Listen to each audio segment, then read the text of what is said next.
are on to the reading of the district mission statement. Ipswich Public Schools aspires to empower all students to be global citizens who are effective communicators, analytical problem solvers, and savvy consumers of information. We propose to do this through an emphasis on communication, critical thinking, creativity, self-management, perseverance, and collaboration. Students will be active partners in authentic learning, offering voice and choice and demonstrating competency. Thank you. Announcements and special acknowledgements. The next school committee meeting will be held Thursday, April 2nd at 7 here in the Middle High School Ensemble Room. Policy Subcommittee will meet remotely on Tuesday, March 31st at 5:30 p.m. Start with a special acknowledgement before anybody else gets it. Congrats to the DECA team who went to the State Career and Development Conference, and to our own Jack Mahayek, who earned a medal for achieving the highest exam score in your event. Wow, wonderful. Wonderful. Awesome. Congratulations, Awesome, Jack. congrats. Good work. And I just want to acknowledge, we're going to hear in a minute about our high school theater program. They are in the state finals now. They did a great job again last weekend in the semifinals, and now they're off to Boston for the finals next weekend. They'll be performing at 3 o'clock on Saturday afternoon. So congratulations to them. This is the first time in, I believe, 40 years that the drama team, the drama group has made it this far in the not tournament, but the production. METG state fund, like the METG organization. So Wonderful. congratulations to March them. Yeah. Awesome, that's awesome. Right, great timing. So next up, we have an overnight field trip presentation, the high school theater to Boston trip. Welcome. Yeah. Hi, everyone. My name is Brian Coelho. I'm the theater teacher here at Ipswich High School. And yes, we did make it to the final round of the METG festival, which is crazy and amazing. So this is the first time, like Dr. Blake said, in 40 years. And out of 91 participating schools, we are part of the top 15 in the state, which is absolutely amazing. As a finalist, our company is required to participate in the full METG finals weekend. So that starts on Thursday night, all day Friday, and then all day Saturday. Ipswich has been assigned an 8 a.m. technical rehearsal. So although we're performing at 3, our technical rehearsal is well before that. So with all of the festivities the night before, it's looking like we wouldn't be home until about 11 to midnight, and then have to wake up and be on the bus at 6 o'clock in the morning to get to our tech rehearsal. So we are putting forth to see if we could stay overnight the Friday night into Saturday, just so that we can alleviate some stress off of the students while also giving us a good night's rest after 2 full days of theater performances. We have proposed an accommodation at the Hilton Boston Park Plaza. It's located right near the John Hancock Theater, and all of the funding would not be any cost to the district. It's all expenses paid through Amada. They would be sponsoring this trip for us. And I just wanted to say too, this is just a once-in-a-lifetime experience. As you know, it's 40 years that we've never been. In my previous district, we only went one time out of this whole thing, and I'm just so excited for our students to experience it. And we just thought this would be the cherry on top, while also giving us some rest and making sure that we can do the best possible performance on Saturday that we can. Questions? No, Awesome. lots of chaperones. Yeah. Great. I just have a question about like what the kids are doing there, because I'm curious. Like, are they performing Godspell, or is it different tasks? Like, Yeah, what so is- it's different. So this is a 40-minute play competition. So we have been competing with a piece called Rinse Repeats.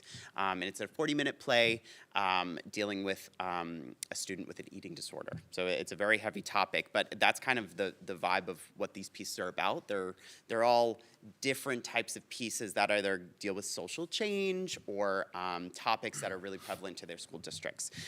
So we will be watching the top 14 other schools do their pieces as well. And we will just perform on Saturday. But yeah, That's cool. yeah, it's very cool. Awesome. All right. Is there a motion to approve this field trip? Motion to approve overnight field trip on, to the John Hancock, Park Plaza. To a hotel near the John Hancock Theater in Boston on March 27th, 2026 through the 28th. Second. Moved by Jen, second by Jenny. Further discussion, all in favor? All right, have fun. Great, thank you so much. Thank you for doing this. Thank It's you. awesome. Right, next we have superintendent's administrative report. Yes, so in your packets is my full report. It's been a while since I reported out. Between vacations and the National Superintendent's Conference and a few snow days thrown in for good measure, it was a busy couple of weeks there. Over the last month, I've been meeting, I won't say often, but I've met with the president of the IEA several times to discuss a variety of topics related to the budget, concerns about student behavior and discipline, and communication between the administration and the staff. Budget Subcommittee met on numerous occasions to talk about the budget presentations, the proposed reductions, and to on how to also possibly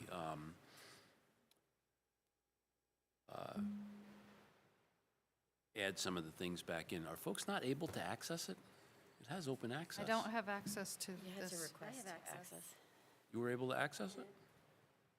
I don't know, I'm just listening to you. Okay, all right. Let me just, yeah, anyone with the link can access it. Mine says you need permission to open this. I requested access.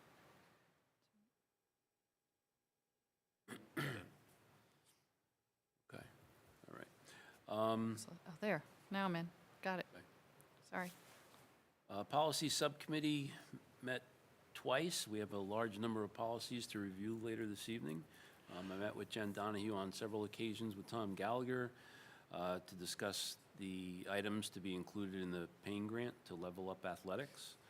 We've had a couple of school committee meetings.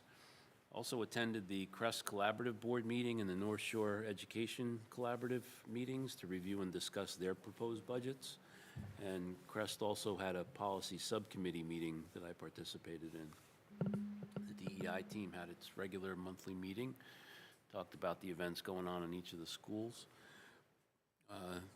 The commissioner does a quarterly webinar now, so we had that last week where he provides just updates to all the superintendents across the Commonwealth. He's actually coming to speak to our North Shore Superintendents Group next week. After several phone calls to and from the MSBA to review our enrollment study information and the subsequent report that they sent us, I'm happy to announce that the School Building Committee voted last week to accept the MSBA's enrollment projection numbers to move forward in the process.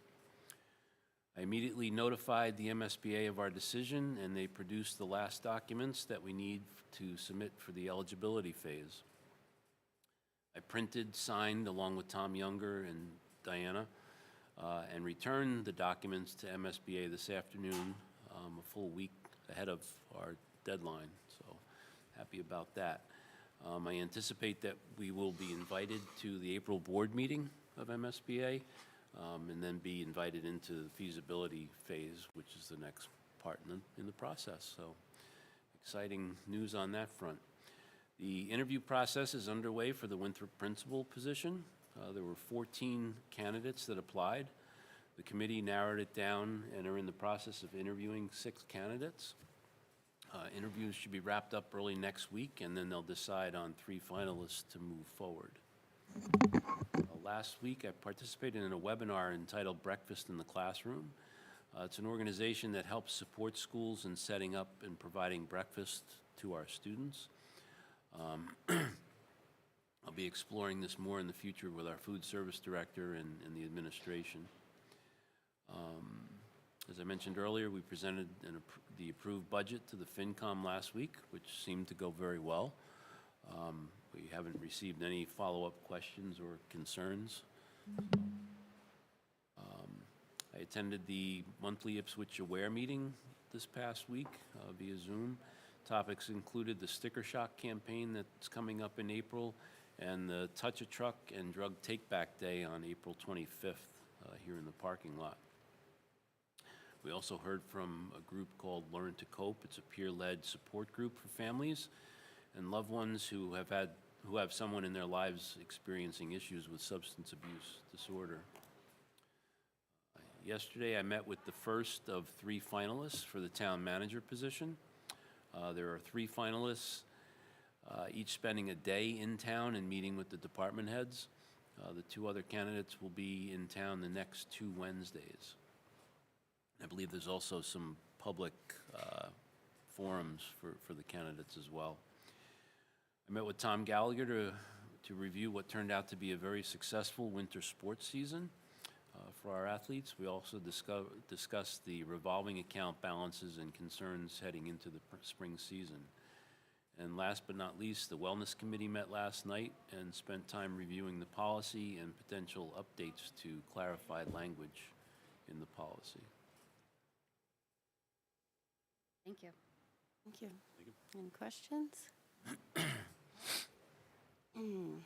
Subcommittee, working group, and liaison reports. Why don't we start with communications real quick, and then we'll hit bike and pedestrian? Okay.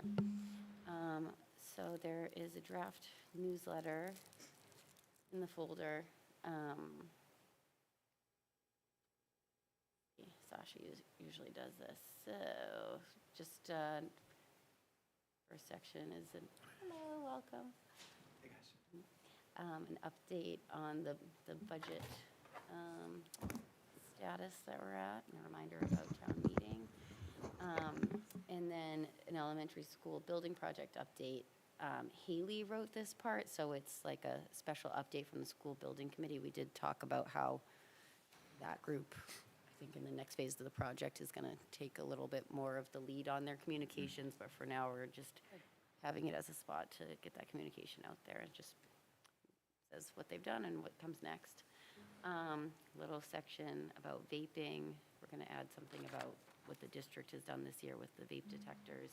And our typical sections at the end, the activities and accomplishments and upcoming events. Any questions on the newsletter?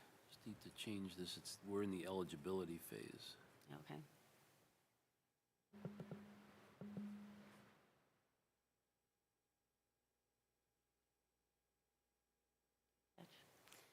All right. Let's hit bike and pedestrian next. Yes, as the liaison for the Bike and Pedestrian Committee, I have a few updates.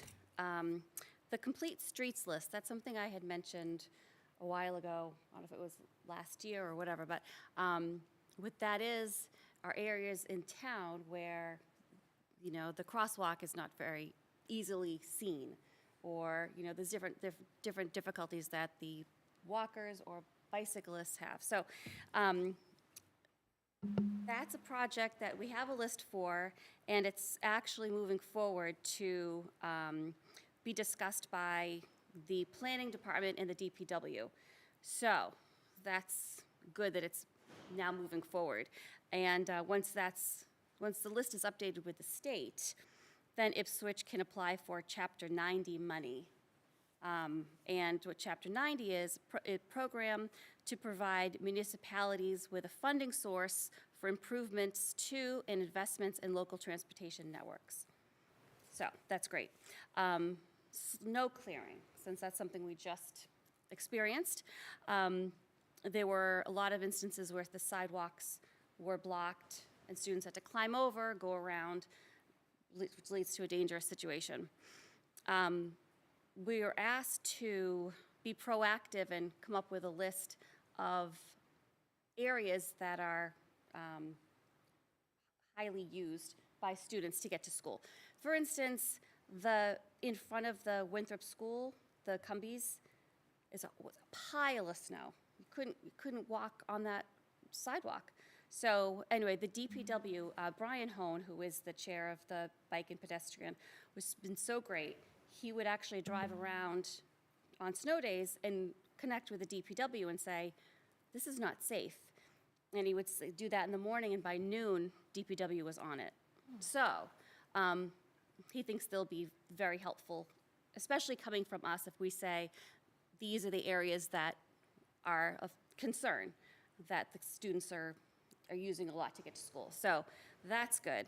So moving forward, if you guys have thoughts on areas that you saw were concerns, can you email them to me? Because then they can put together a list. I think one area is the bridge that crosses over here.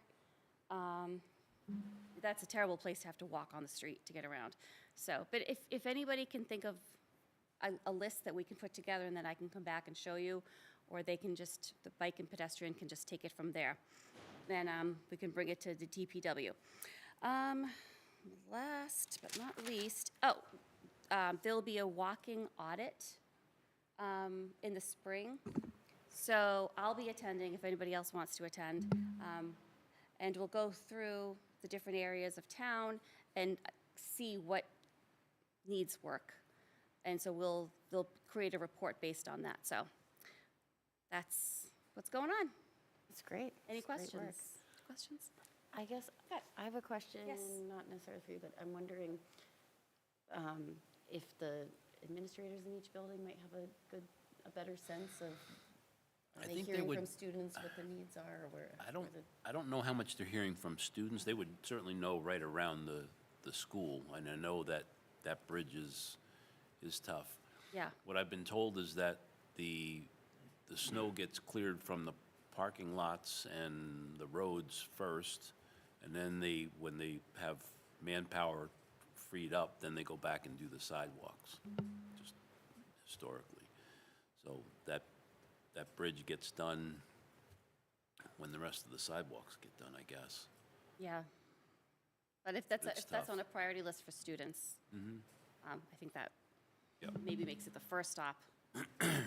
Right. Yeah. It's good work, thinking. That's great. Okay, great. Any other subcommittee, working group, or liaison reports? We missed the IEF, because it was the same night as one of our budget meetings, so. All right, next up, high school student rep report. Yeah, well, so as you heard, we went to DECA last weekend. We did pretty well. We didn't make it onto the international competition, but it's all right. It's our second year doing it, so it's pretty good anyway. We started fall sports this week on Monday, so I'm doing lacrosse. We have a scrimmage Saturday. I won't be there because I'm leaving tomorrow to go to Model UN. We have our overnight Oh, trip nice. there. Yeah. So it should be fun, and we'll see how we do there. And not much else. I haven't gone into the surveys yet, just because I've been out for about 2 weeks, and now I'm catching up again. So yeah, not much else. Where's the Model UN this time again? It's the Copley Square in Boston, Eagle Yeah. Monk? Yep. Yep. Good luck. by Boston College, Fun, so yeah. it's fun. Luck. Great. Finance report. There is not a finance report tonight. Are you Any so votes? happy about that? Are you all financed out? Finance stuff. Oh, we're still All talking about finance finance down. later, but, White flag. are there any vouchers and bills we should be aware of? There is not. That would typically be in the meeting that there is the finance Okay, report. perfect. It's just at the last meeting, we were sort of, budget consumed. Totally, okay. All right, now we're up to presentations. So first up is Equity Gap Data Report. So one of my goals this year was to look at our equity gap in terms of our students, and I think the best way to look at it was we have the Student Opportunity Act and the state plan that uses MCAS data to look at our lowest performing groups. And so every 3 years, and I won't read through all of this. I'm just going to give you the Reader's Digest version, but the report is in there. Every 3 years, we have to look at our MCAS data. They help us to identify our lowest performing groups. So the last time around, it was our high school ELL students that were our lowest performers. So we put some things in place. We actually opened some sections of a math class just for our EL students. And lo and behold, the interventions are working. The students are performing much better, and they're no longer in our lowest performing group. What we've identified this year is that we've made significant progress in a lot of our other subgroups, but now the area of special education students with disabilities are now our lowest performing group again, subgroup.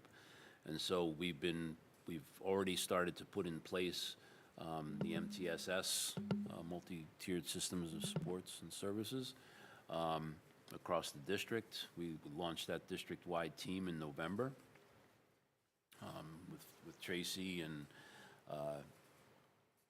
Meg Finnegan and the elementary literacy coach, Melissa Brand. So they've been doing a lot of work around that to beef up our service delivery and identify those kids and what their specific needs are, so that when we finish this report, which Tracy can come back and do a formal presentation on the whole thing, we should start seeing evidence of improvement in those areas. And that goes on a rotating basis. We find out every year what our lowest performing groups are, and then we can target interventions specifically to them. So the model is working. We've also, at the elementary level, we started the language-based supports at the elementary level through the partnership that we have with Landmark Outreach. I think Meg talked about that in the budget presentations the other night, or a couple weeks ago. So that should help us a great deal moving forward in terms of our language-based students with disabilities, so that they're able to get the supports that they need to make the progress that we're expected to make for the MCAS. The Wit and Wisdom program, I think, is also going to, this is our first year rolling that out, so we anticipate that we're going to see some improvements as a result of that, too.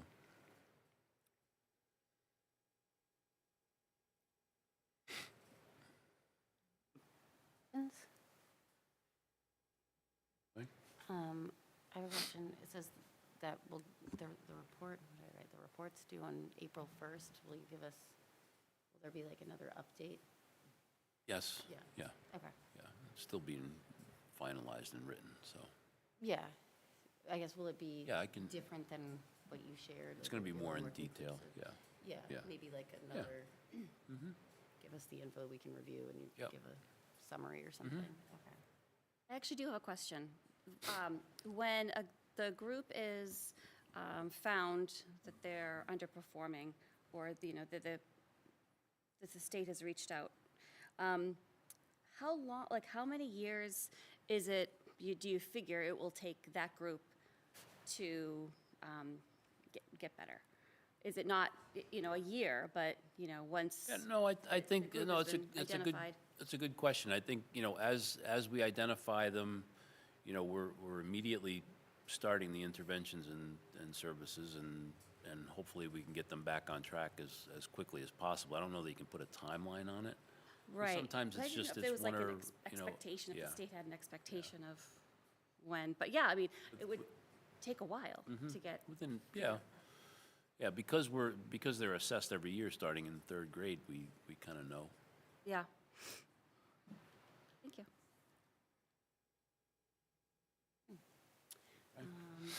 Next up is, where are we, the annual report review. Yes, so this is something that we produce every year. And it goes, each school writes their annual report. It's interesting because we've gone back and forth over the years, whether it's a school year or calendar year. And so now I think we've pretty much settled that it's a calendar year report that bridges the 2 years. Because the rest of the town report is all calendar year. So we've done this every year. It's in your annual report that you get from the town, the book. But we have a school committee policy that we reviewed this past year that says that the school committee needs to get it. So there you have it. All 4 schools and mine. They were submitted to the town today.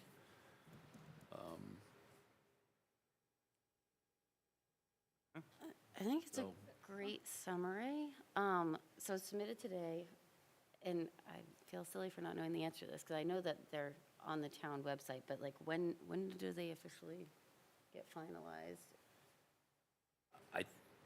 I don't know the due date that they go to press, because I think they're still doing the books, so they have to get printed for town meeting, or ahead of town meeting. So I don't know what that date is. But you don't, it's too much information for it's not like the FinCom book. That was my question. Like, I feel like it's such good information, but how, unless I'm totally missing it every year, like, how does the town know that it exists? Oh, no, Does anybody else? In the annual report. it's in the annual report from the It's not in town. the warrant for town meeting, but it's Right. in the annual report for the year. Yeah, so where does that live? There's an actual book that's produced. Yeah. That hard copy booklet that we get? We're not at town meeting, it's not the town meeting warrant, Right. but there's another hard copy book that exists. I don't know how it's distributed, to be honest with you, but they're available. They get on, mailed at- or? At town hall, at the So, library. Because there's like be colored online, pictures too. and stuff. Yeah, so it's online. I feel like it's, for those who know about it, they know about it, but like, it'd be nice if, And I honestly don't know. I broader mean, we get them, community knew we about get it. them from town hall. We get An actual book. an actual book that we pick up at town hall for our records. as a community member, does official anybody document. else review it annually? Okay, so I'm not alone here, but it's like, it's great You don't run work. to town hall to? But I mean, it's online. I wonder, once it's finalized, if, I guess what we could do is, put it in your newsletter and our newsletter, but like, it looks like you put a lot of, Right, you and and each each school puts a lot school of work puts, into yeah, it. we put, Yeah. and they're done individually. It's not one big document that we all feed into it. They write them individually. Yeah. And then there's, I mean, it's great. It's very comprehensive for the whole town, so I think let's just keep our eye on when it's finalized, and we can do our best to, put it out there Are these on the district website? on the town website. Town website. Can they be? Can there be Oh, that's not a bad a link idea. Yeah. to Yeah. 2025 annual report, like at the Winthrop page, and then have that? Yeah, well, it's all one, it's like a huge document, it has like the fire department and the police department and recreation, like everything in town. I mean, but- on our, And our Website. reports on individual, Oh, I see. yeah. Yeah, So like on the Winthrop site, yeah, that's not, have I mean, that's a great tab. idea. again, people would have to know it's there to look for it. Right. So But it's helpful, I mean, Yeah. it's, that can go into the newsletters this time and say this is new. yeah. Wonderful. Or, yeah, the, like Wednesday Weekly and like the Yeah. school newsletters Yep. too. Yeah. Yeah. All right. Next up is school choice recommendation, discussion, and potential vote. So we have in our folder the recommendations for this year and what happened last year.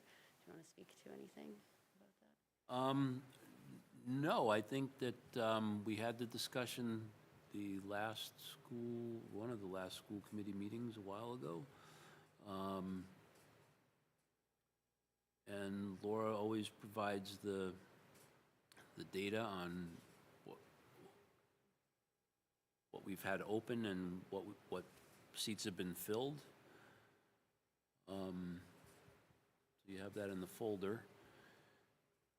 And I know she has been getting some phone calls. I'm not sure what ages or grades folks were in, but she did ask that we try to take a vote this evening.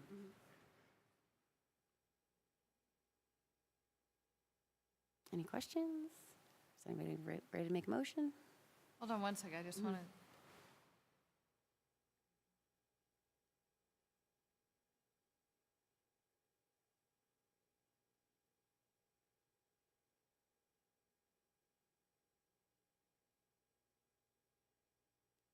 Yes, I have a question while you're looking at that, and we've come up with this in years past too.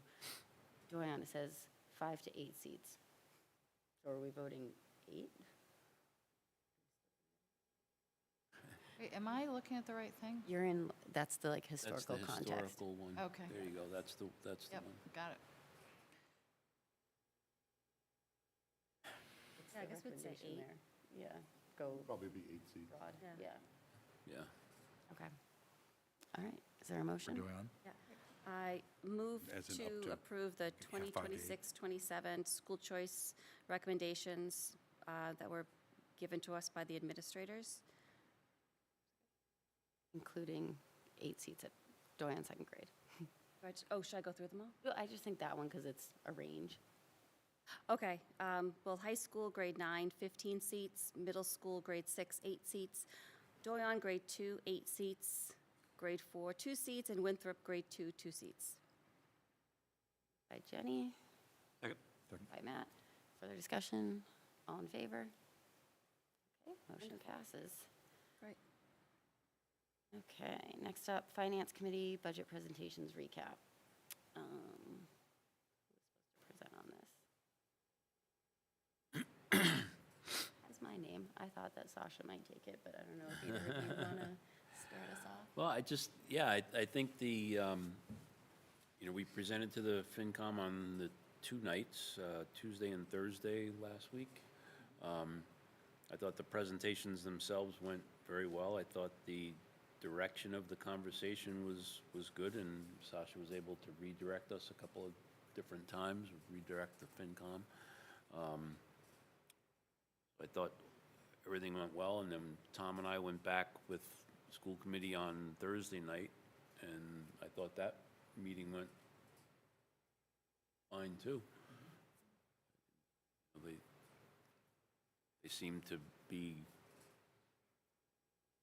open to our, the reductions and changes that we'd made, understanding the financial situation that the school and town are in at this point. And as I said in my report, I haven't heard anything from them since then, so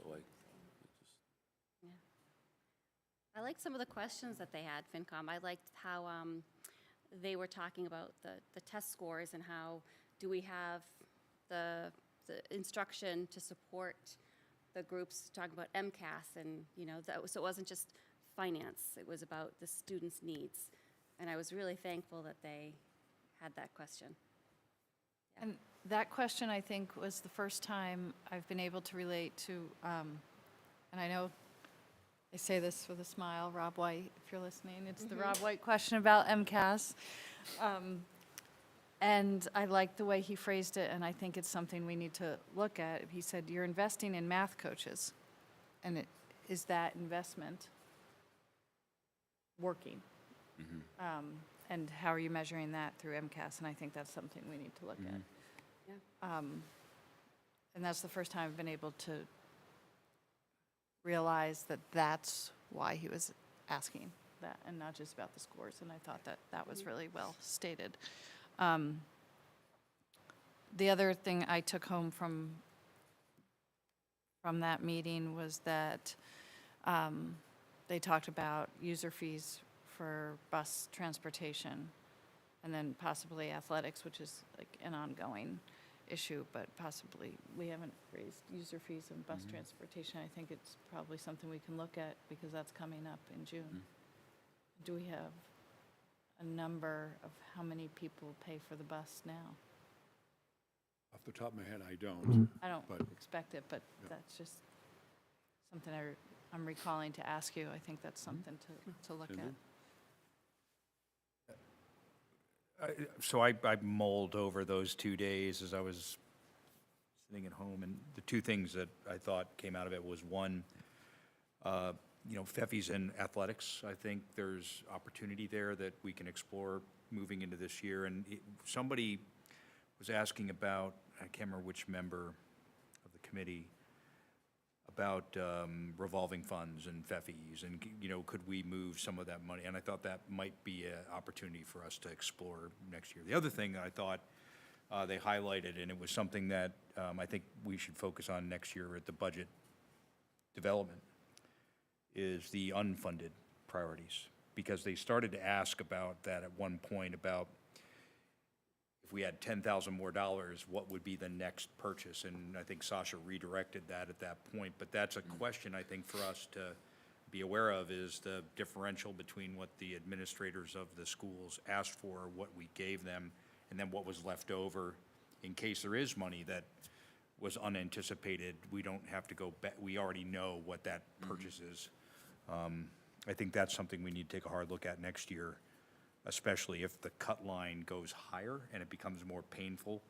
I think as we articulate the risk in those cuts, it's going to be important to understand what's next that we could buy, if I'm making my point clear enough, I guess. Okay, thank you. Is there an opportunity, I'd like to have the opportunity to review the budget process, lessons that we sort of learned from this year. Is that a possible agenda item in the next coming meetings, that while it's fresh in our mind, like what worked, what didn't, what would we like to have happened before we get the budget discussion? We can see if we can put that on an upcoming agenda. Yeah. Yeah, I think that makes sense. Okay. That reminds me, I think we asked for the survey brief, and there was a holdup. Remember, there was a survey that went out on I think it was the budget process and just everything, and it got held up by legal. But there was a way we were going to get around that and get an executive version of the brief. Right. Not get around it, that's not the right way We of were going saying to it. get a but- summary of it, yeah. Right. That still hasn't happened yet, and I still would like to see some feedback from that survey. Yep. It just kind of stalled out at that Yeah. point. I don't want that to get lost. I would like to see the feedback from that. And I don't mean to speak for Haley, but I think she would like to see it as well. So. Okay, anything else on the finance committee budget presentations? They, And was died the first night from heat stroke, but other than that, The sauna of that room, conference room C. yeah. All right, next up is capital plan review. Yes, so in packets this evening are the original, there's a couple of pieces to this. So again, this is another one of my goals, just to identify it, was this presentation. So 10E, you'll see FY '27 capital project worksheets, November 2025.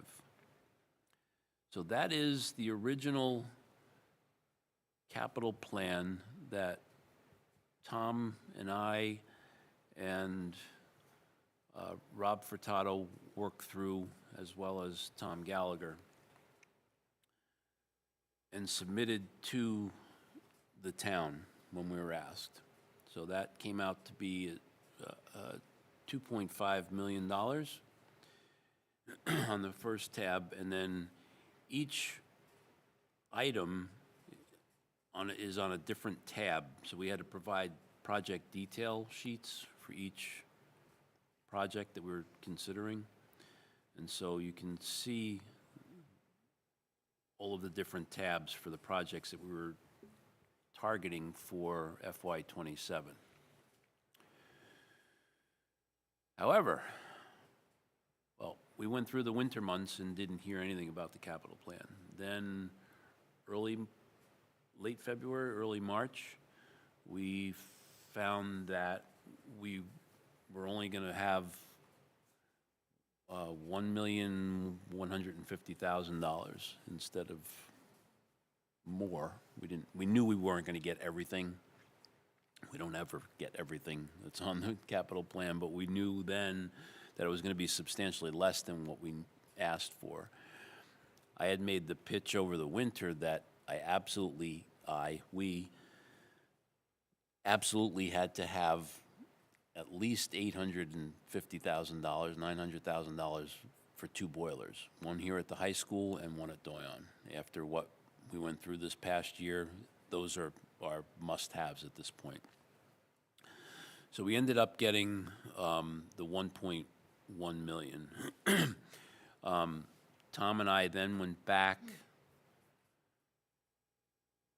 and looked at the various projects, and that's the second tab, March 2026. And so we prioritized what we absolutely needed, pushed some things out into future years, and then we're also making a pitch to repurpose the funds that were allocated this past year, the $240,000 that we had allocated for the modular unit at Winthrop, to help with some of the projects. So we wanted to keep it at Winthrop. And so we made a pitch. It hasn't been approved. I think it has to go to town meeting. But we made a pitch to Tom Younger, town manager, to reallocate that money. So you can see in the orange column, year 1, FY '27, all the different projects that we're earmarking to be done. And then again, across the bottom, the different tabs show the detail for each project.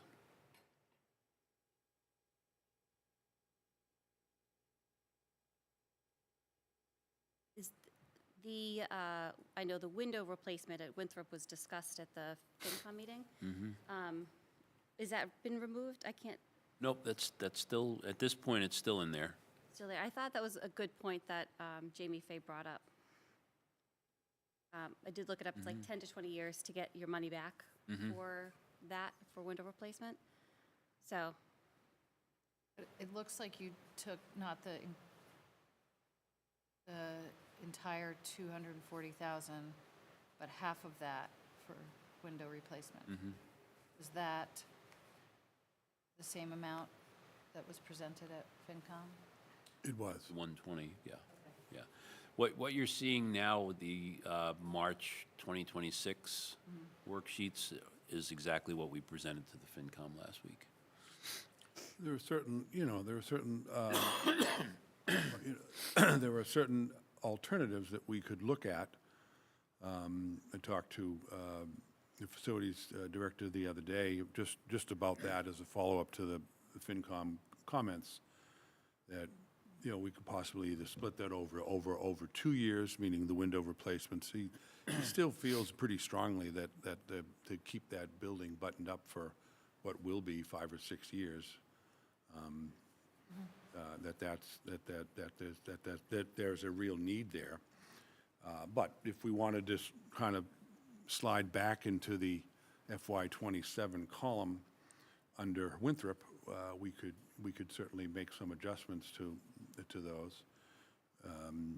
The line number 47, the suspended ceiling tiles, to replace those just as a safety needs. It wouldn't be necessarily a bad idea to have some funding, because there's always some ceiling tiles that are in need.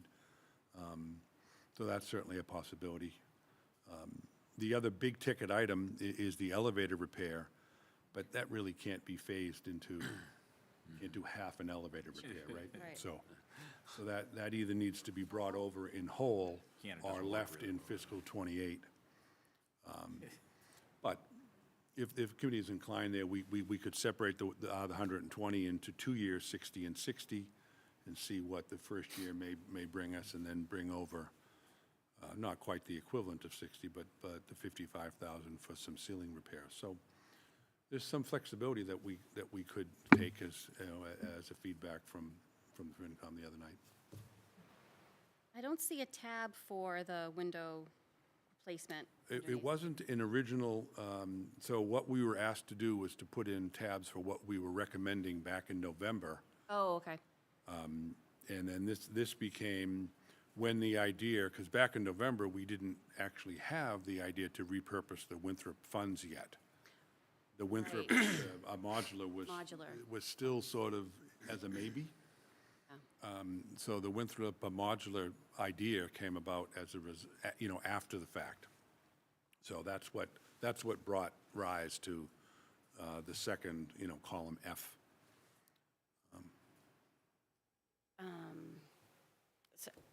So I imagine the facilities director was part of the discussion about the window replacements and Yes. yeah.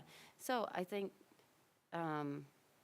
good questions have been asked. I know personally I would probably defer to, you know, the facilities director along with you, who does the, you know, procurement, like what makes sense, but, you know, just to know that the question was asked, is there another way to look about it?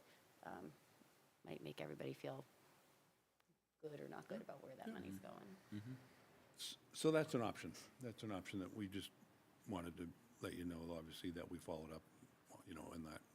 Oh, so he did say that you could do, like Rob was part of the tiles Yes, discussion? Oh, I thought you were, this is Got it, got it. since Thursday. I Since see. Right, well, it's since last Thursday week, again, yeah. so since last Thursday, Right. right. oh, okay. So when, I guess, two questions. One is that money, is the 2026 money definitely approved for us to use? No. It is not. It has to go to town meeting. Okay, It has to be written up as its own article that would Okay. be under the umbrella of capital plan, but it needs to be its own article because town meeting voted specifically for the Winthrop modular. And so this is a request back to town meeting to repurpose it for a new set of improvements at Winthrop. okay. Do we need to detail out what those improvements are? We do. Okay, that makes sense. And so you mentioned the ceiling tiles, like, is it, you could do windows or ceiling tiles, or you should really do windows, but if you don't really want to do windows, you could do ceiling, you know, like, what is the direction, I think, that the facilities director is leaning? Well, the direction that we presented last Thursday night, which is the one you have here tonight, is to do all the windows in 1 year, Okay, to get the biggest, you know, energy efficiency for the remainder of the life of that building, which is still, yeah, you know, got several years to it. It's not, so that was the recommendation, to do all the windows in 1 year. got it. If So, there's some concerns around that, then we just wanted to present an alternative that we have thought about it and, you know, do them over 2 years. okay. So the conversation has already happened, the recommendation remains to do the windows, is what you're saying? Got it, I didn't realize the conversation had happened. Any comment on that? No more? Okay. Yeah, I guess, again, I would personally defer to the recommendation of the facilities director, but I'm glad that the thought has gone into it. Well, we'll certainly follow up again, Yeah, okay. and we'll tidy it up before it goes to print. Okay. Any others? Go ahead, Paul. No? No? Okay. All right. So next item is the override calculator review. I think Sasha wanted to walk us through, you know, now that we have our final, or the school committee's recommendation for the final budget. But as he's not here, I had asked him if he wants to wait till next meeting, so I think we can push that off till next meeting to really dig into that.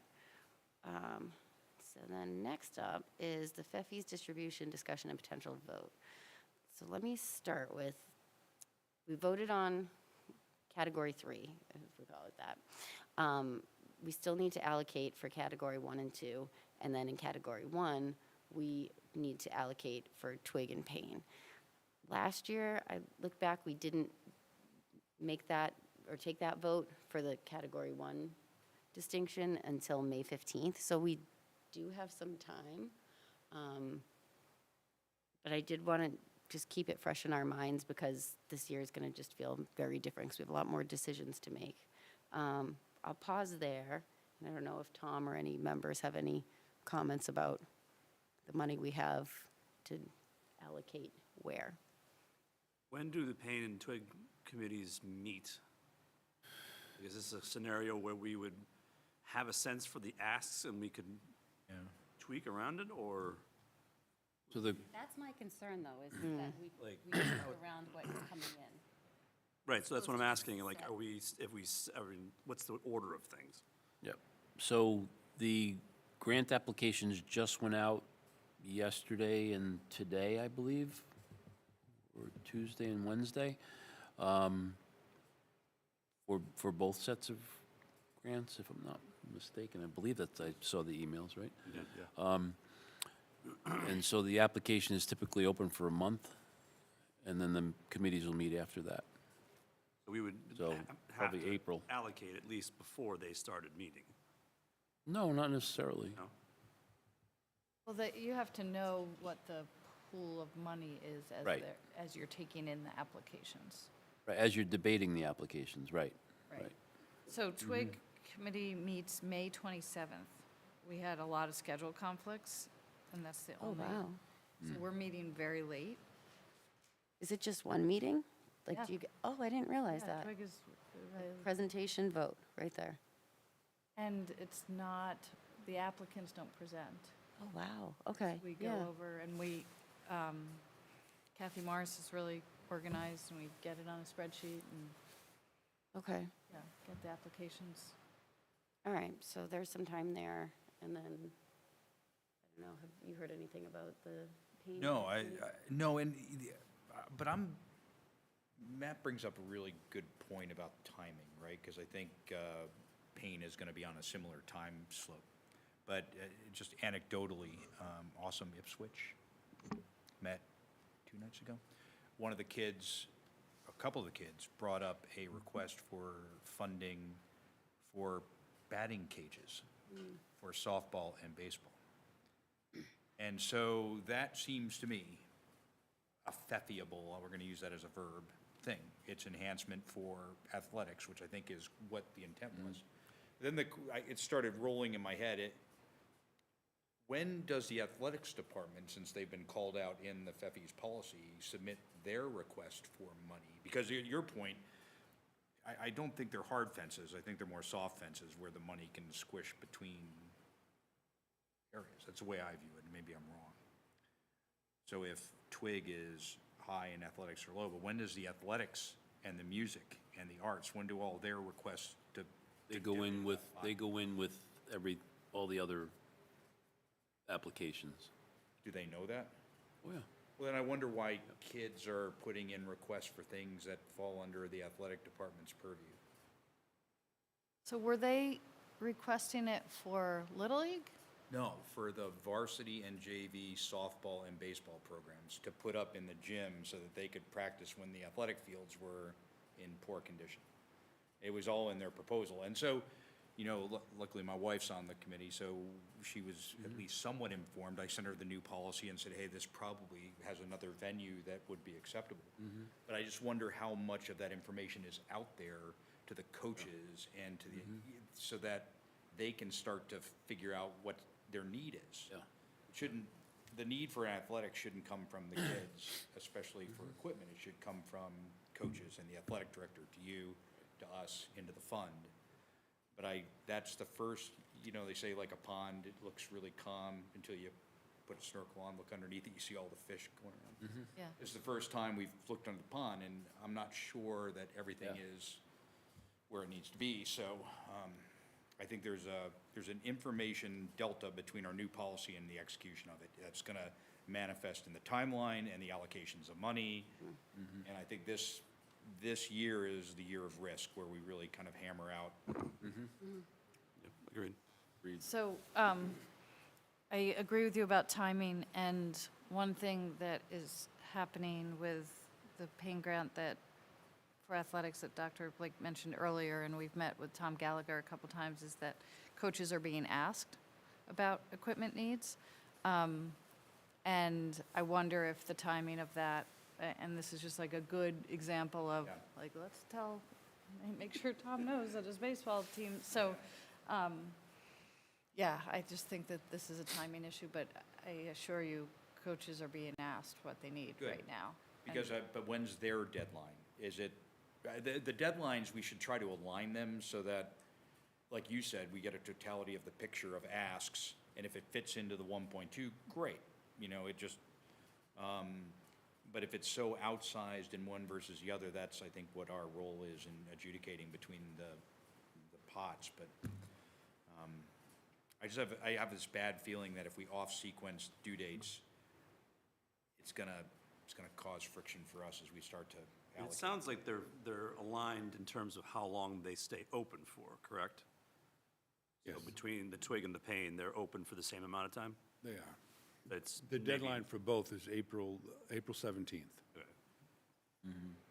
So I've talked about being sort of blind, if you will, about what's coming in and what we're allocating, to not, again, put our thumb on the scale. Is it possible to decide on the allocations before the requests for applications go out? Just so it's not like, oh, we know what's coming in, let's put this much money aside for that. You know, I know I mentioned it a few times, it just seems, I know, I can see both ways personally. yeah, but I think if we, you know, and then they can submit it the next year if it doesn't make it in. If it does, if it does make it in, if it checks all the boxes and it comes, it's great. But I think that I think it's a slippery slope to say, okay, we know what's coming in, let's allocate the money for that. I wasn't, yeah, I think there's probably a happy medium between the two, I agree, but if these are hard gates versus soft gates, and Payne and Twig come in under, and there's some leftover money there, but athletics and the others come in over, does that mean that we can't shift the money in, you know? And so I think if we get them all together and we have some guidelines, and if we have some excess and some unders, then we have that adult conversation about, you know, but I think if we have more Payne grant applications than we have money, but we have some sitting in the athletic, that bin 3 that we haven't touched, or that we have some extra in, then we should have the conversation about reallocating it. So category 3, we've used to offset the budget. So really, so the athletic, and presently, I don't know what the offsets went to off the top of my head, but that's kind of like, there was 1.2, we've already said 390's going to offset the budget as category 3. So that leaves us with 810. And out of that 810, there's, I'm looking at 550, so if 390, that's. 390 But that's was 1.6. what was, 390 was what was voted for the FY '27 budget. Right, but we allocated 550 into that. no, 390. I think that was conversational, I don't I'm know just that looking that- at, okay, maybe I'm looking at the wrong tab. So I think there's a distinction between if we were to use some of that category 3 to offset perhaps the athletic item, not to be confused with a Payne grant that's being written for athletics that we are aware of, which would be in category 1. So that's kind of just in the lump of Payne grants. So typically, we would have the 1.2, and we would say, well, I guess there's Manning is part of that kind of comes off the top. And then there's, I think, I can't remember a year that we didn't say, okay, 25% goes to Twig and 75% goes to Payne. This year, we still have to make that distinction, but we also have to consider this potential for category 2. Yeah. Yeah, I'm looking at the right numbers now. Yeah, I think having hard allocations, then sticking in with them, and then either saying, I'm sorry, we don't have enough, but we have excess, regardless of where it's 2 or 3. I think we should have the flexibility to move money around if we have a proposal that didn't quite make it because it lacked. So, yeah, I don't see us in a position to have any excess ever. It's just prediction. Well, but we, But moving forward, I don't see. I know, but we And- should at least be open to the, you know, I'm yeah. not, right? But we had come up in years past with situations where grants were submitted and were not approved by the Payne Grant Committee, who has a rubric. And then the school committee would hear about it and be like, oh, I kind of like that one. And so we had to decide on that. So we decided that if a pain grant is not approved by the committee, it does not advance to the school committee. They get that first pass. Not approved for quality or not approved for lack Doesn't of? fit the rubric. What's that? It doesn't fit the rubric. Yeah, I think that's a different I agree with that, but I will defer this to a Yeah. later No, conversation. it's, again, we're in uncharted territory, 'cause this is the first Yeah. year. I'll throw out a scenario that I just thought of, and we don't have to decide on it now, but, to ease ourselves into this new process, we did the 390 based on some somewhat knowns for what was coming in with what we considered category 2 and some in category 1. We have the potential to say, let's vote for 0 in category 2 this year and do one more year of everything going into category 1.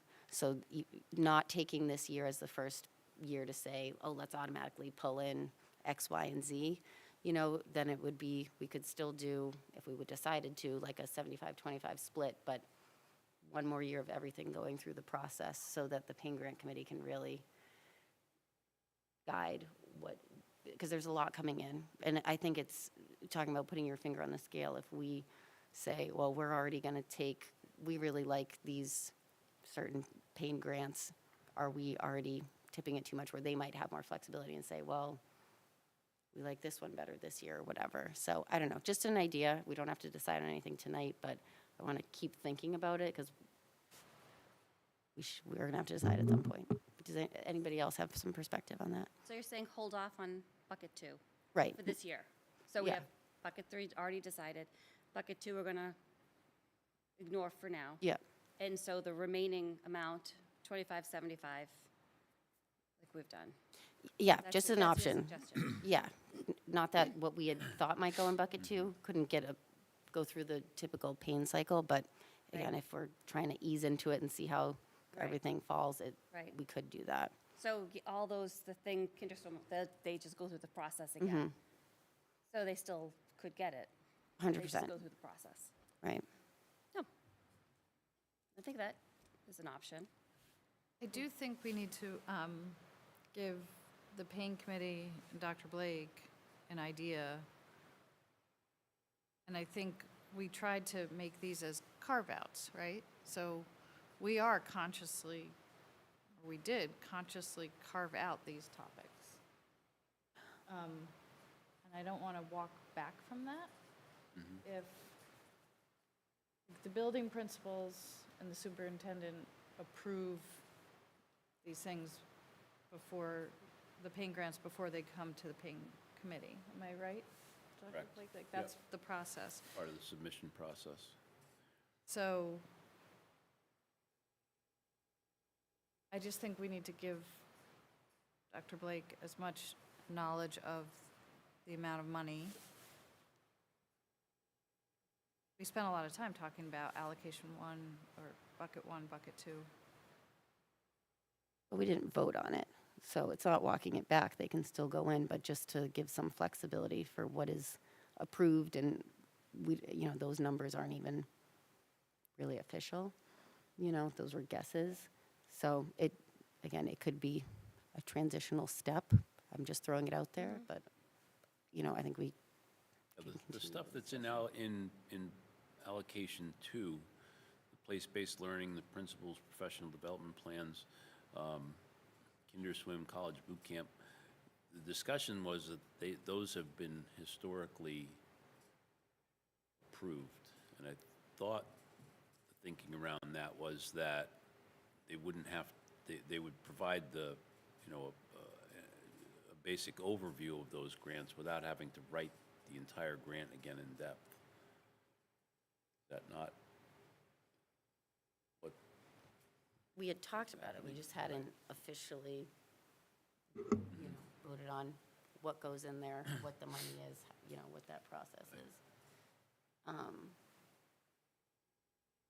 I think even seeing if there are other funding sources in town to cover anything that would give us more flexibility, or the pain grant subcommittee more flexibility, like seeing if Fry's or any other groups would cover any of those items would give us more flexibility.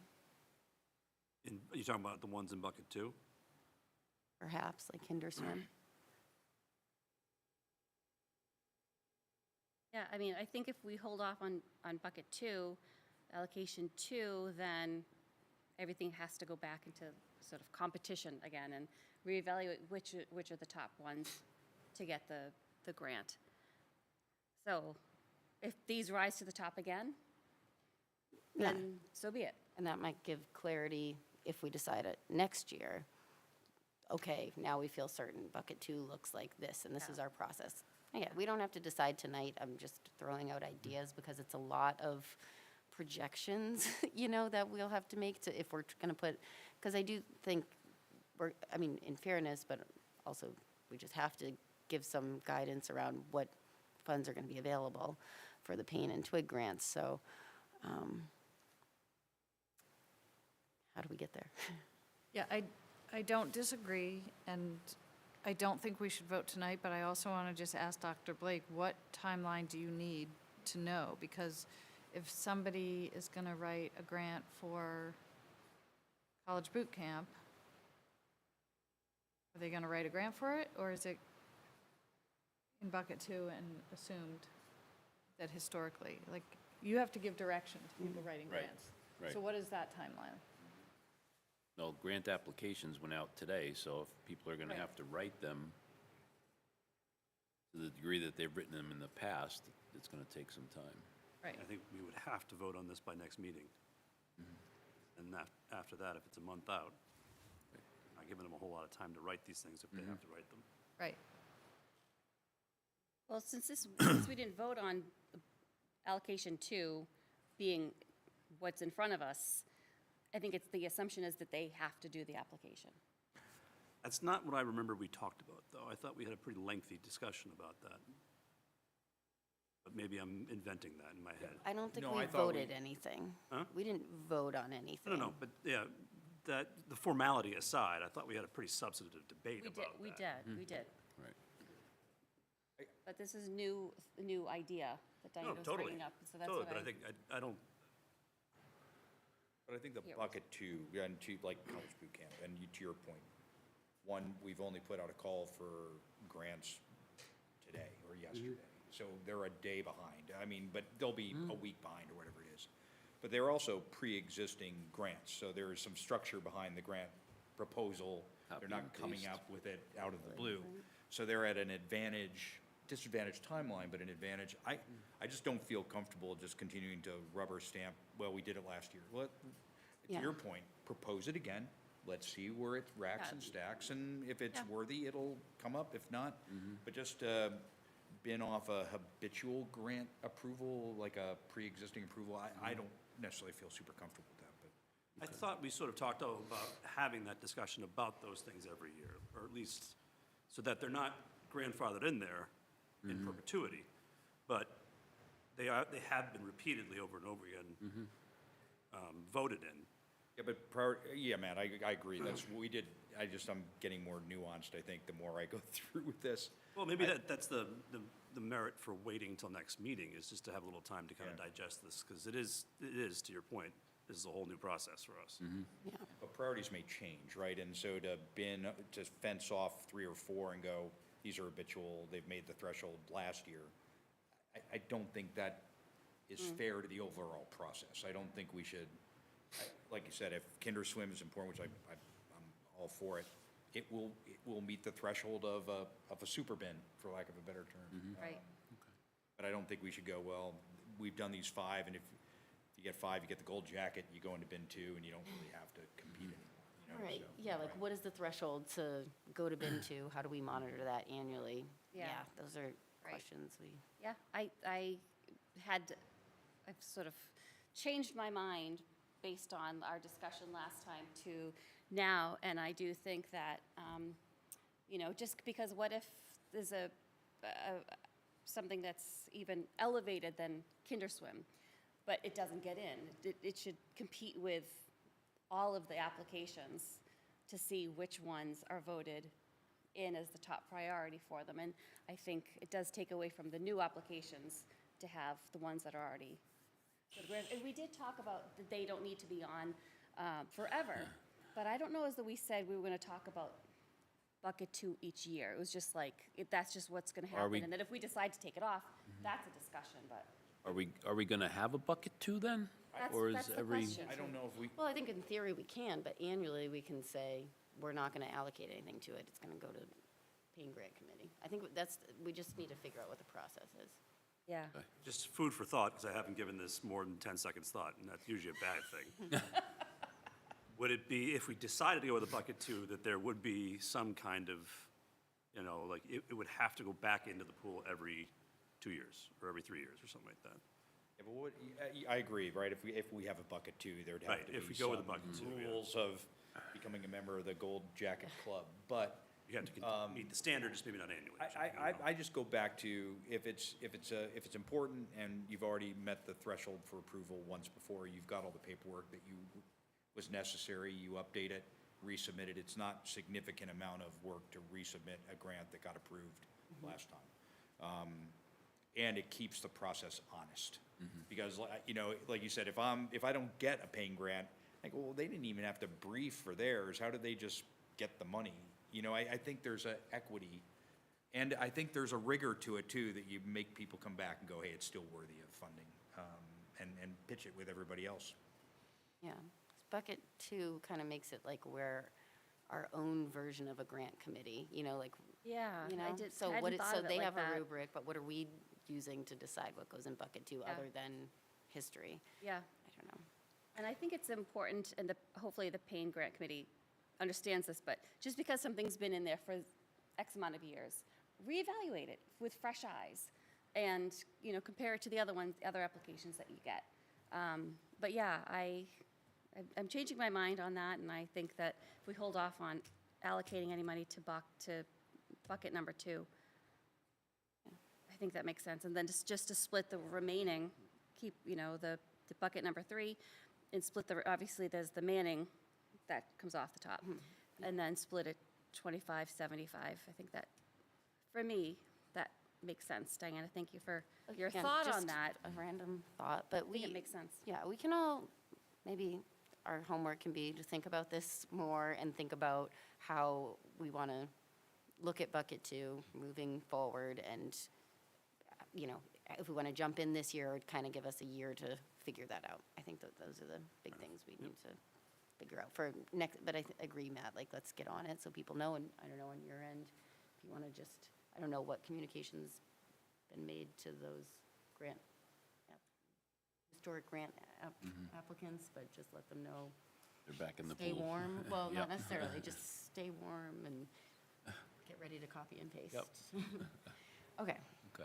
So if I, Yeah, just, go ahead. you may have seen, I put in your folder just this spreadsheet again, and tab 3 I renamed with tonight's date, 3/19, and created now 2 columns. I created a column C for discussion tonight, and then based on the most recent conversation you just had, you know, moments ago, I created a column D.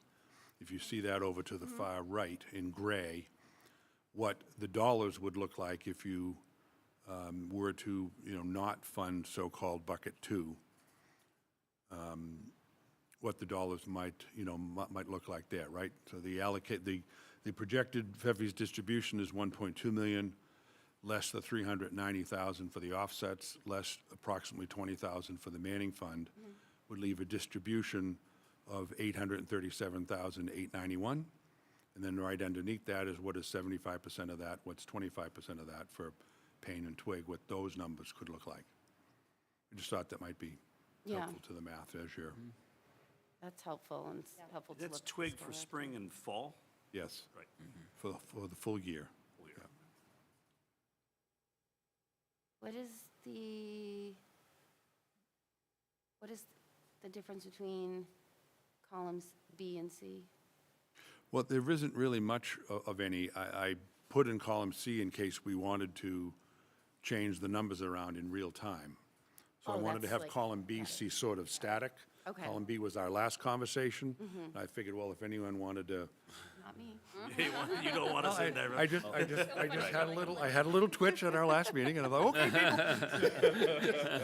Just like, okay, if we're gonna play with it, Diana's let me calling. create a column that we all. Hours of therapy. Can I ask just one question? I don't want to get into tremendous depth on it, but the 204 in bucket 3 for the high school athletics, or just total STEM athletics, has that been allocated already, or is that awaiting people to for asks? No, those are actually budget offsets. Okay, that's what that are that's in the what current budget. I couldn't remember. Yep. Okay, thank you. So effectively, unless something changes between now and town meeting, which is, of course, what you are allowed, obviously, you're permitted to do, you're empowered to do. But as of right now, you have voted a budget, and you have voted this $390,000 to offset that for these items. They have been articulated in the far right column of your budget. So bucket 3 is effectively a done deal unless you change it. Interesting. So that's why in the gray under column D, I just took out 390, right off the top, Yeah, because you've already voted that. Now, of course, you can undo the vote, but you've already voted that. So 390 is a done deal. The 20,000 will be the approximate number. It'll be 19 and change, based on 1.6% of the aggregate, but 20 grand is enough of a round number for this purpose, I think. Yeah. So if that's the direction you're thinking of heading for the first year of the new FEFI's distribution policy, this is what 75 and 25% would look like. Okay, that's helpful. It was very helpful, thank you.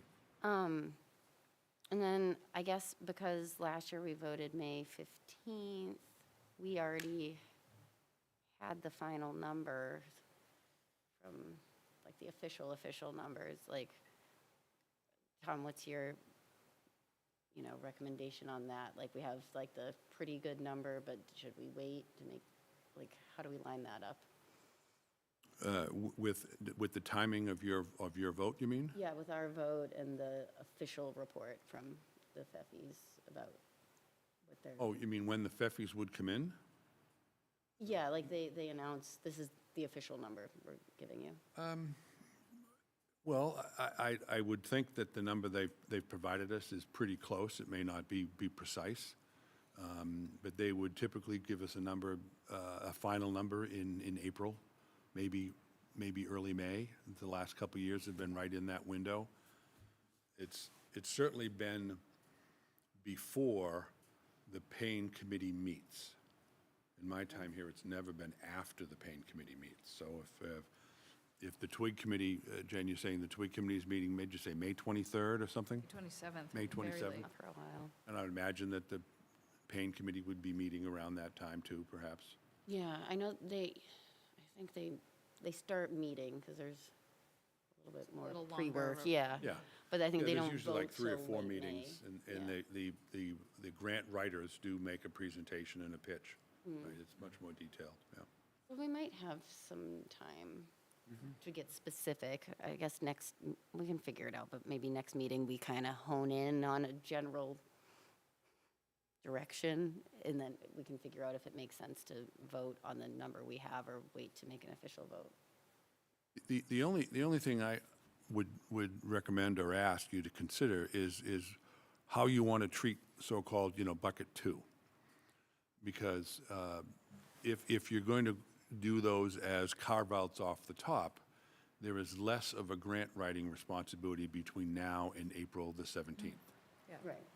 But if your intention to do this, column D now, for the sake of calling it something, the grant writers, is particularly around place-based learning, field trips, and the building-based professional development, really need to have that ready. We talked about that while you were doing the numbers. Oh, I'm I sorry, think we're- apologize. Yeah, no. But I guess, we do, those numbers in there were kind of No, it's fine. best guesses, like, who's, Yeah, we still have to We need to produce the figure it list.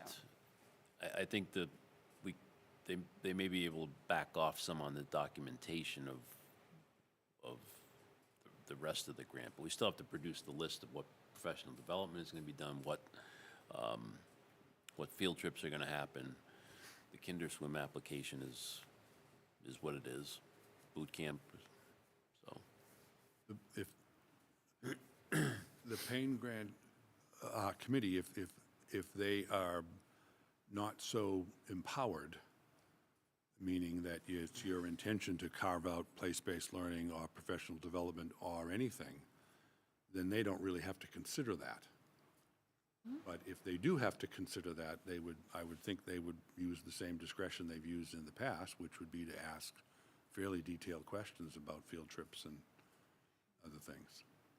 So is it fair to say at our next meeting, we need to figure out bucket 2, but our total amount minus budget offsets is $837,891. We have to just figure that out, and if we want the carve-outs, or more specifically, what those might be. And we have to vote on that at the next meeting. Yes, We're Period. wanting to. yes. I mean, The we have amount some before the flexibility. school committee for your determination is $837,000. Okay, And how do you want to sort of Yeah. share that out there? Yeah. All right, well, let's do that next meeting. okay. Everybody think hard. All right. Anything else on that item? Okay.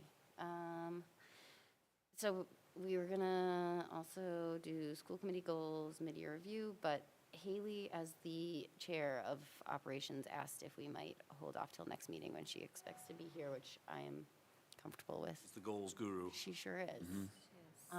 Also,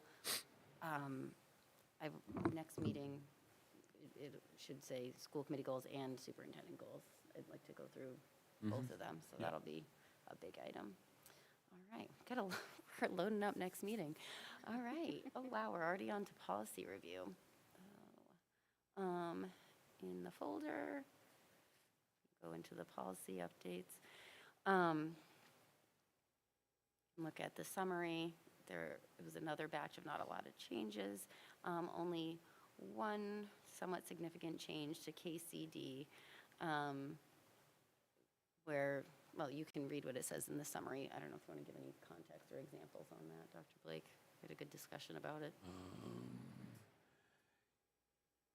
Well, public, okay, yeah, so we're, so we, and in fact, we just got another one this past week where we received an email from, I'm not even sure if it was a community member locally, who wanted to donate a grand piano to the school. And we get those every now and again, and we don't accept them because of moving costs, we don't have a need for them, et cetera. So that was the language that's in there. If it's not something that we need, we're not gonna necessarily accept it. So, What did the language say before? I don't think it said anything that, Didn't say you could turn it down. right, I think it said that everything had to come to the school school committee. committee. Oh, okay. And so we kind of are saying, Dr. Blake can have first pass at saying no, but we'll officially accept things as they come in. All right. Any other questions on any of the policies? Is there a motion to approve the policies as discussed? Move to approve policies as discussed. Good. Jenny? Second. Second by Matt. Further discussion? All in favor? Okay, motion passes. Excellent. And now we're on to the athletic policy review and potential vote. Right. Very, I think, low down in the folder. Item number 10. There's, this is not too much different than was presented, is it the 26th? With a few additions. I see Diana. Sorry, little No, it's grammatical okay. things and stuff. Well, I'll just point out some differences from last time. We got some feedback, what was presented on, and I think it was the 26th, was what would be a task force, and whether or not there should be a task force, a subcommittee, a working group. And the policy working group people, Sasha's not here tonight, Matt's here. We felt that it should be a working group that is comprised of members of the school committee. And one of the reasons being so that this allows for open meeting law to be in effect and for public to know the agenda, come speak, and have a voice before the meeting takes place. So, on page, or the last section kind of describes the purpose. So, the last time this was presented, it ended at letter D, reviewing the policy associated plans at least every 3 years through the school committee with input and collaboration from the athletics working group.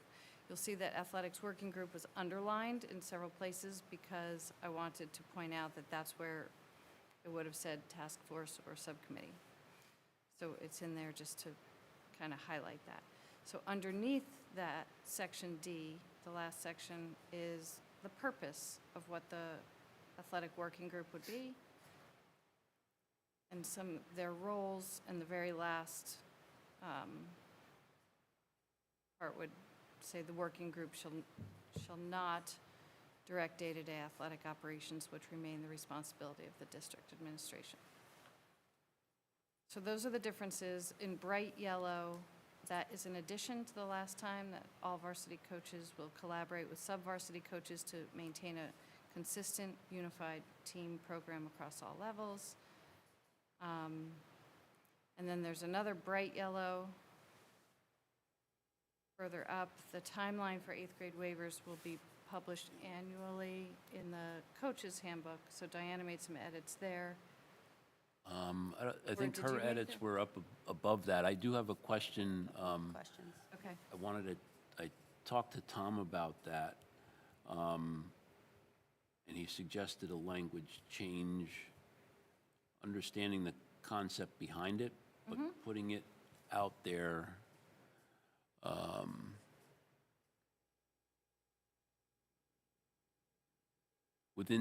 He's suggesting that we change it within 2 days of the published closing date for registration for each season. Because if we're publishing them annually, I don't know that we know the closing date for spring sports for registration in the fall, right, or on an annual basis. So it's got to be within, because we don't know what the closing date is going to be for each season for registrations, and if there's going to be situations where we don't need 8th grade waivers because we already have enough students to field the requisite teams. So we're thinking about making a closing date earlier for the next, and then offering a controlled late registration. So that could work. Happy to talk in more detail. So you're talking about the timelines for 8th grade waivers will be published annually in the coach's handbook, so He's suggesting that within it's 2 days of the published closing date for registration each season. Does that get us to the same place that we're hoping to So get? I think the purpose of that line is that so when, at the beginning of the school year or the athletic season, students sign off on agreeing to the handbook. There's a athletic handbook. So the purpose of that is to make sure that it's clear that leading up to each season, there's a deadline So that would have to be redone every year. Would it, though? Is that what Tom's saying? Because, like, every year, we know when spring sports start. Remember, they started this Monday, this past Right, Monday. but it's not the same date every year. Not the same calendar date every year. So he's suggesting that, say, 8th grade waivers will be due, what is it, within 2 He's saying days he of? will be published within 2 days of the published closing date for registration. 8th grade grade waivers waivers. are due within 2 days of, No. The timeline for 8th grade waivers will be, oh, like, so it wouldn't be in the handbook, you're saying? It would be, Right. how would it be published? Where would it be time- published? Communicated out. Yeah, it would be communicated, I guess, is what you're saying? yes, Ah, yep. So, for example, and so the problem we're trying to solve with this is there have been students who are unaware of the deadline, but coaches are saying, oh, you should get a waiver because now we know these numbers, and then deadlines are missed. We had an example of that this year that came to us. And how do we communicate, how are families communicated to so that they know realistically what the waiver deadline is? Is it, I'm not understanding is it the 8th grade waiver piece, or is it the deadline for the season, for registration closing? Because we have a lot of families that wait till the last minute to register, and sometimes they don't make it. And so I think that's a different issue than filing for an 8th grade waiver because we don't have enough students to field a particular team. So I'll give you the example that came to us earlier this year. Like, coach says to an 8th grader, oh, you should be on the swim team. Okay. Swim coach goes to athletic director, okay, let's get this person, this 8th grader on the swim team. Oh, the deadline passed for waivers, to submit a waiver. So I'm trying to capture, how do families and coaches know about a deadline for a waiver? And how is that best communicated? And I'm not opposed to this changing, I just don't know the best way. That'd be newsletter or superintendent report or email to the parents? It sounds like if we did change that, the language, we still might have a communication issue. right. It's almost like solving for two things, not one. So yeah, I agree. So I could mean, the so- be communicated, Yeah. there will be communicated to 8th graders. So we don't know if we're going to need a waiver until after registration closes for that particular season, Right. when we see how many students we have to field teams. And then, and only then, if we don't have enough to field the team, then we can look to an 8th grade waiver. And that will, Tom thinks that'll be known within 2 days? Yes. Okay. And then the question then is, how did that open spots or no open spots get disseminated to those who need it? Right. And then what's the time frame of like when the waivers, I don't know if that's the question, like, How long is you it open it up, Yeah. you open it up for waivers, and then you give them I think it's a like, week I to think, get them I think back it- in? Yeah, or I don't know how that, yeah, I think it's a week, if that. should that be, is that something that should be in here? So as a whole, this is why it's going to be really good to have a working group to sit down Right. and discuss this Yep. before, at the beginning and end of each sports season. But for a policy that lives in our policy manual, how is it best communicated? How is it best written? I look to you for this.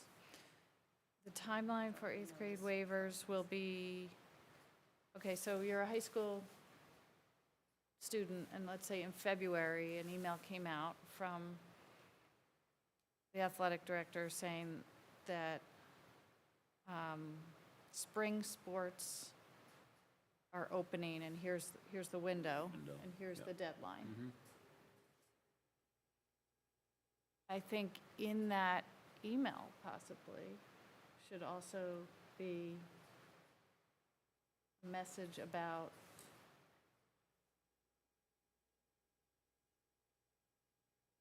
once registration is closed, it will be determined if eighth grade waiver will open. But within the policy, does it make sense to keep it as Tom wanted it? And then this is what the working group would actually, Yeah, I mean, Sink our teeth that's, into it. yeah, that would be the, I mean, do you think, and 'Cause I the always eighth- defer to you on 'cause this, the do you think eighth- that needs to live in a policy, like that part of it Right, or like, it could be as overarching for now, like, must be communicated?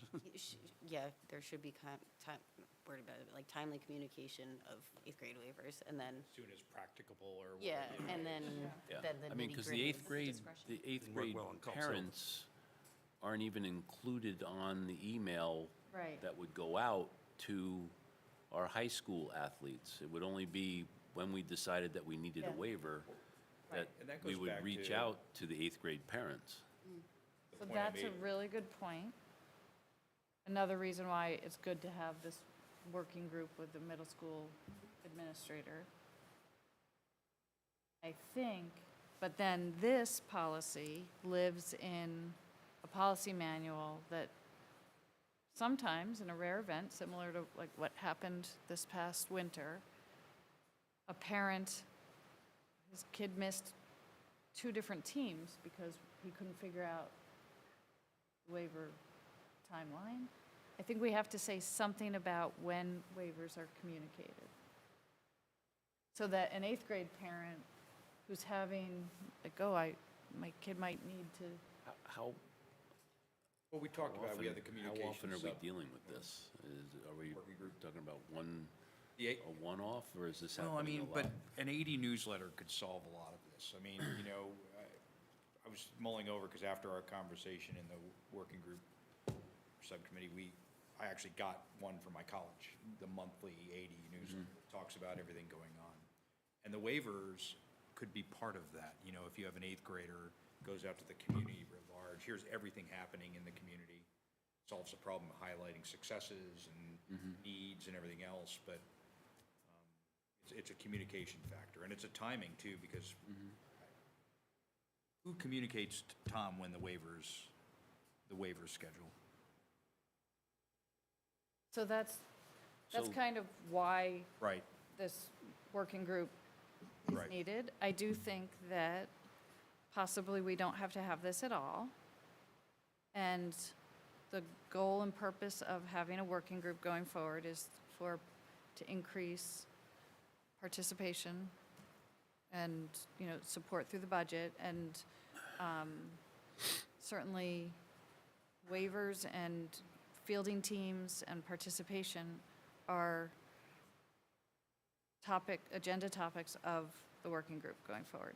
So I think if we just have a general statement about waivers, will be utilized. So if a random eighth grade parent says, well, what is the school policy, the district policy on waivers, and how is it communicated? I feel like it should live in there a little bit, but it can be very general. Yeah, so it says timely manner, so, we can update a policy anytime. So for now, while seems like Tom has his ideal wording, and then we're trying to figure out what Yeah, makes sense and to be maybe here. that's something we can figure out Yeah. at a first meeting. And then if you need to come back next meeting and say, hey, we've decided on this, can we update the policy? Yeah, We have a ton of flexibility there. I think that's fine. Okay, so you want to delete this last sentence. And I just want to point out, I changed, because it's called the Student Athlete Handbook, but I couldn't find the Coaches Handbook online. Does it exist? It's something that Tom Gallagher shared with me. Yeah, Okay, It's what the yeah, it's just coaches for get. coaches. okay. Yeah. Okay, I mean, I'll talk about it, but yeah, it'd be good to make sure that this language and the practices that were, overarching goals of this are, in concert with what's in there, but it's hard if we can't see what's in that, so it might be nice maybe for you to present that to the school committee too, so we can just make sure. I don't think there's anything too specific in this draft, but Okay. I was going back and making sure everything talks to each other. All right, so you want to delete that last sentence? Yeah. Okay. And then can I go up, before we talk about the group and everything, can we clean up my messy edits here? Okay. You're editing small point athletics working group, not athletic working group. The paragraph you added at the end drops the S, although I hope they're athletic, but. Oh, at the athletic. We work out a lot. We do. They work out a lot. It's an athletic working group. All right, so if you go to two mini paragraphs above the section we were just on, I was looking at the wording, and I can't remember if I pulled this, if you pulled this, but I think the wording, I just highlighted it, that came perhaps from another district, but then when I was looking at I just discovered it today, which I can't believe I didn't look at before, but when we look at our student athlete handbook, it has the wording that I put in the comment, and I think it's better to make sure that they're completely aligned, so I would recommend that they essentially say pretty similar things, but I think it should match completely, so I'd recommend we take out those two, they're technically two paragraphs, one's a sentence, and then put this verbatim in there in place. Take out what you take out Take what out you the highlighted, and then if you click on the comment, that's Oh. verbatim from the student athlete handbook. And it really is like And that's in for the same spirit, sub-varsity. yeah. No, and then it talks about at the varsity level, coaches shall exercise discretion related to substitution. So it's basically the same thing, but I think we should be consistent with the wording.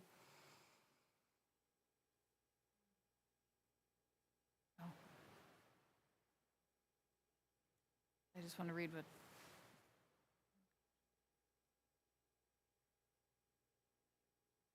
So, just to clarify, the comment, it says coaches shall at all times attempt to utilize the greatest number of team members in each athletic event. That falls under sub-varsity? Varsity is based Then on if you go to the end skill. of that comment, it talks about varsity. It Okay, says, so that first part is sub-varsity, uh, right?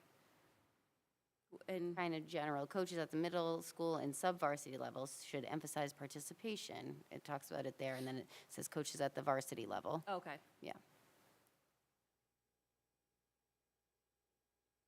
Okay with that. Okay.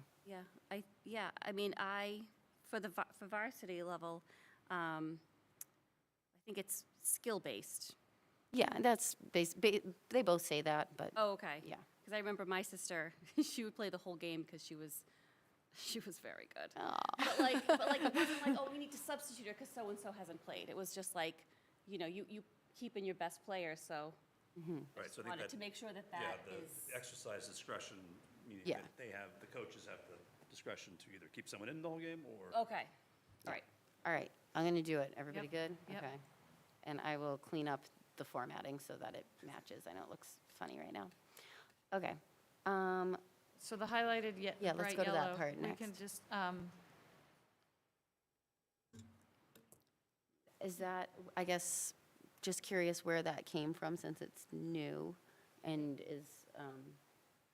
has Tom seen these updates? no, Tom hasn't seen these updates. This, the policy? That particular piece there. Which particular piece are we talking about? The, Highlighted, all varsity coaches will collaborate with sub-varsity coaches to maintain a consistent, unified team program across all levels. he saw this policy today, so that, the only thing that he commented on was Okay, the eighth grade waiver piece. okay. So he's cool with that? Yep. We're cool with that? Best practices, you know. I guess being nitpicky, do you want to move that like to, like, underneath procedures for, or it doesn't matter. I don't need to be nitpicky. It looks great. Let's keep it there. Just leave it. All right. You being I know, I'm so all flexible. not Post-budget season nitpicky.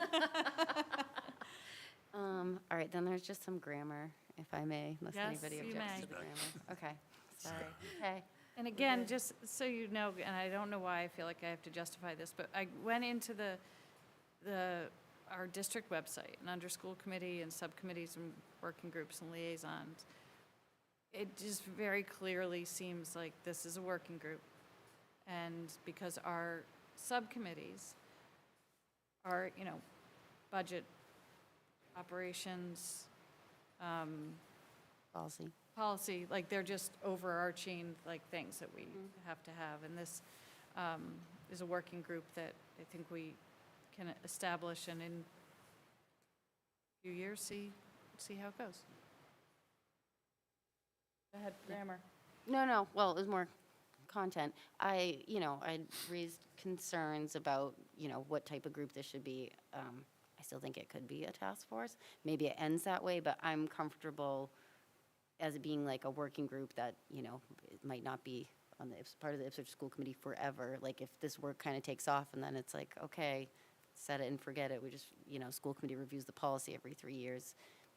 I think that's the goal, but, just to start it out next year. That's what came up at our meeting. We sort of said, we don't know what it's going to look like in the future, so let's get something going now and then reevaluate that Yeah, as to what it looks like going forward. yeah. I'm good with that. Can I clean up just make this match the other Sure. stuff afterwards? I won't change any of the words or the order. I'll just make it the same font and. Actually, regarding And the. you could take out all my underlines and put good. in an S. Where it says athletic working group purpose, the stuff that Jen was just saying that has been added, should that be a separate policy? Because it refers to itself, enforcing the athletic policy JJIB, which it is.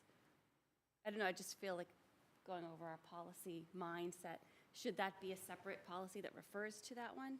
I think it can live in Okay. it. So Okay. it's all there, and then, if we ever come to a place that we don't, need it, we just wipe it out. You could almost move it under, like, sub-paragraph B.1. 'cause Yeah. You introduce the working group. And then that's what I just was thinking. Talk to purpose. Did you already say that? No, but yeah, I like You're that. talking her Yep. language. I'll clean it up a little bit, yep. Okay, great. Okay, so Tom has reviewed it, he's comfortable with it, Yep. everybody's comfortable with everything in it, plus the existence of a working group. I guess I know we have to vote, but I just want to wrap this up. For the purposes of this year, is that group for now going to, it was the athletic policy working group. It looks like it's going to turn into the athletics working group. Is the thought that the membership will stay the same for now?